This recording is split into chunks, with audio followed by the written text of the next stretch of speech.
Hi, it's Paul. So, lawyers are risk managers, not deal makers, and their job is ultimately to document what's been agreed, allocate the risk, and protect the downside. And they're not there to retrade commercial points or, you know, rerun the transaction or try and overcomplicate things, from what was perhaps a straightforward deal. So, I would say that the deal is agreed commercially between the buyer and the seller, and then the lawyers basically paper it. So, in today's video, I'll give you a high-level view of what the legal process is, what documents are required in a typical SME transaction, and actually what costs you can expect and how to pick the right lawyer. So let's talk process first. If you've watched any of my previous videos, you may be familiar with the heads of terms document, and I call this the roadmap to getting the deal done. It's a simple 4 to 5 page document that maps out the key components of the deal, such as purchase price, deal structure, key terms and conditions like warranties, for example. And this is helpful in that when you're producing the actual legal documents and the contract, you want them to mirror what's already been agreed in the heads. And if lawyers try to do something different to what's already been agreed, you can point back to the term sheet and say, hey, this has already been agreed. And that's why I guess I call it the glue that holds the deal together. So the legal process kicks off. When it kicks off, we're then underway with due diligence. It starts with all parties being introduced to one another lawyer to lawyer, with the buyer's lawyer producing the draft sell and purchase contract. The SPA, the sale and purchase contract, can be quite a lengthy document, sometimes stretching to 100 plus pages. And the SPA is then negotiated. So there's usually a disclosure process that happens. Ancillary documents are produced and the deal gets done.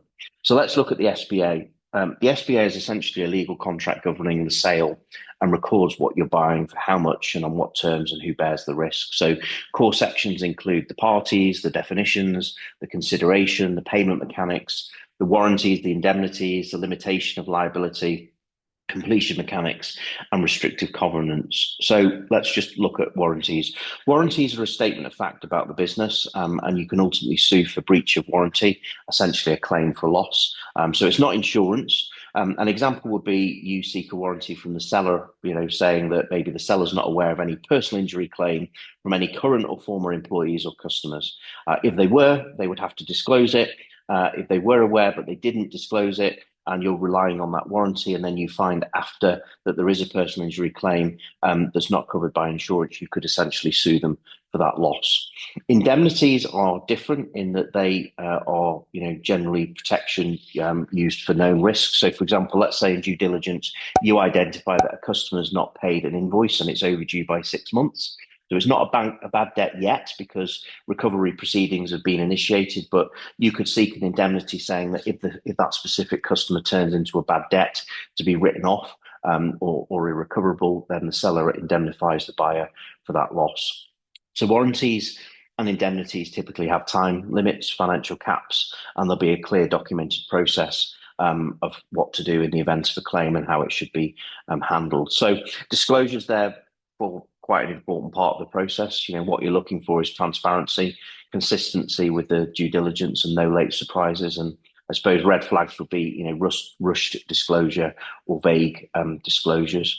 Are there any other documents that are needed? Yes. So typically a completion pack will consist not just of the SPA and disclosure letter, but also board minutes from both the buyer and the seller approving the transaction, share transfer forms, director resignations and new appointments, updating the statutory registers, new service or employment agreements for sellers, share certificates, debenture and security documents, and then all of the legal documents relevant to the funding. So completion is very much a choreography where everybody needs to know their step. So typically we have a documents and conditions list with, ultimately who's responsible for completing it, i.e. the buyer, the seller, the buyer's lawyer, or the seller's lawyer. My mentor once said to me that time kills deals, and I think it's true. The longer a deal goes on for, the more protracted it becomes, the longer it takes, everybody gets deal fatigue, and then you risk the deal dying. So communication in my key is the biggest single legal risk. Deals tend to fail when there's poor communication. So, that can be lawyers are not aligned with commercial reality. So one way to manage this could be to have an all-party stakeholder call once every week during the process. So that could be lawyers, accountants, buyer, seller.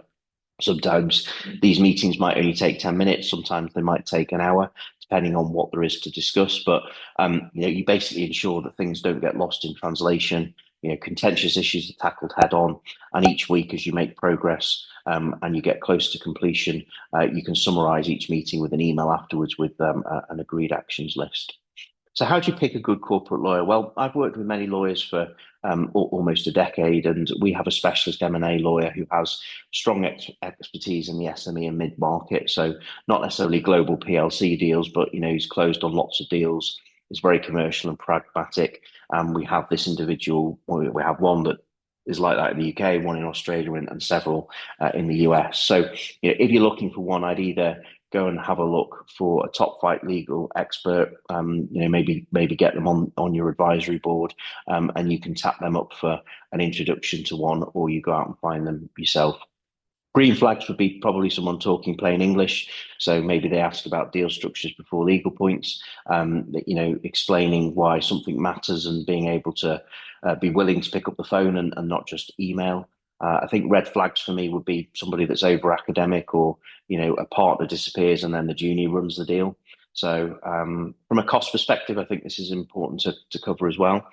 Typically, I've seen costs, particularly for sellers, reach high eight figures, sometimes even six figures. So I'd say you pay a lawyer to tell you all the reasons why you shouldn't do a deal, and most charge by the hour, so they get paid whether the deal happens or not. We always work with our professional advisors on a contingent fixed fee basis. So ultimately, we only pay them if the deal happens. We pay them a fixed fee regardless of how long the transaction takes, and this incentivizes them to work with us to get the deal done.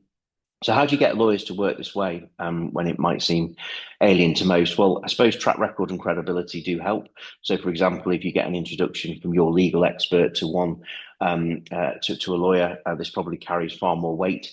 Our lawyers know us, and know we won't put a deal in front of them that we're not 90% confident it can happen. So normally not until first round of due diligence is done and funding is secured.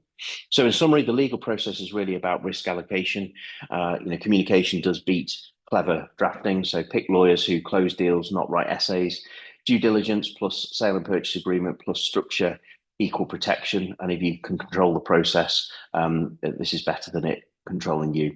So if you've liked this video, give it the thumbs up. If you want to know when the next video is out, do click subscribe. And if you're interested to learn more about mergers and acquisitions, you can join our free dealmaking community, where there's hundreds of dealmakers around the world that you can connect with, both them and directly with me. So for now, happy deal making.